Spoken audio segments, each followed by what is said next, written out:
There's a move by left-wing extremists in the Congress to remove the Congresswoman for her lone comment. One group is the Congressional Black Communists. These are the same folks who won't allow Republican blacks to be part of their so-called Black Caucus. They're hypocrites, just like the majority of their anti-American left-wing party. And I, your liberty-loving Latino, am sick and tired of having to put up with leftist double standards. Socialist Democrats can't live up to their own standards. A walk down memory lane in tonight's preamble. Congressman Paul Gosar was censured by these left-wing maniacs. His crime, tweeting out a cartoon of him fighting Joe Biden and the nitwit Alexandria Ocasio-Cortez. Nancy Pelosi pretended that Gosar was somehow normalizing violence. Pelosi's comments are even more ridiculous when you consider that her side has actually been conducting violence for the better part of 3 years as the Democrats' militant arms of Antifa, BLM, and other extremist groups have looted, burned, beaten, and killed their way through our streets. The most recent example of the Democrats' dangerous and deadly rhetoric was seen in Waukesha, Wisconsin. A BLM devotee allegedly drove his car into a Christmas parade, killing 6 people. Another BLM Democrat said the attack could be the start of a revolution. But he and other violent thugs were only listening to their leaders in media and government.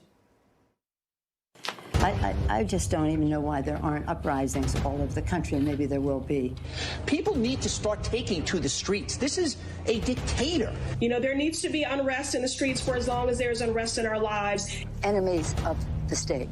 Show me where it says that protests are supposed to be polite and peaceful. How do you resist the temptation to run up and wring her neck? The biggest terror threat in this country is white men, most of them radicalized up to the right. I thought he should have punched him in the face. Is he?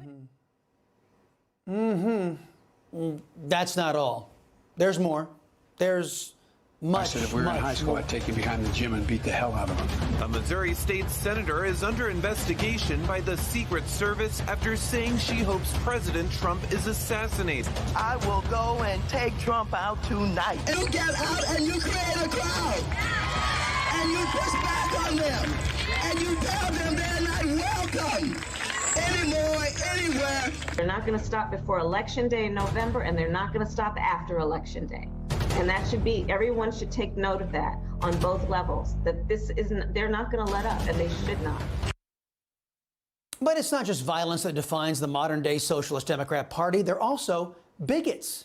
In a recent tweet, controversial leftist Ilhan Omar resorted to the age-old stereotypes about Jews using money to buy influence when she wrote about AIPAC.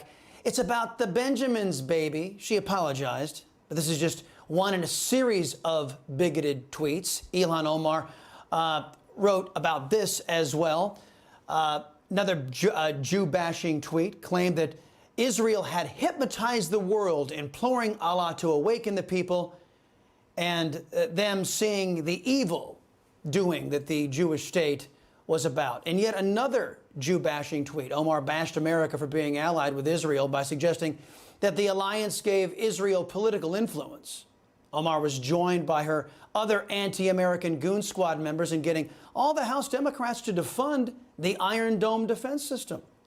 Now, one might think AOC wanted to give radicalized Islamic terrorists a chance to kill more Jews when she tweeted that, quote, the United States should not be rubber stamping weapons sales to the Israeli government as they deploy resources to target international media outlets, schools, hospitals, humanitarian missions, and civilian sites for bombing, end quote.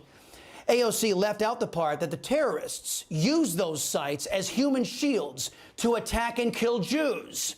Guess she didn't feel the need to reveal or apologize for her misleading and bigoted statements. Aside from being bigots and promoting violence, the left is also vile. Ilhan Omar compared the United States and our democratically elected, Democrat ally, Israel, to terrorist organizations like Hamas and the Taliban.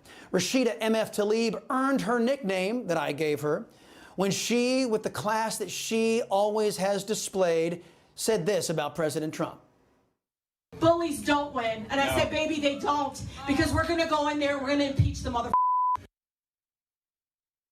In an effort to downplay the role that radicalized Islamic fundamentalist terrorists played in the 9/11 attacks, Ilhan Omar sought to protect the bloodthirsty instruments of the worst terror attack in our history on American soil. Watch. CARE was founded after 9/11 because they recognized that some people did something and that all of us were starting to lose access to our civil liberties.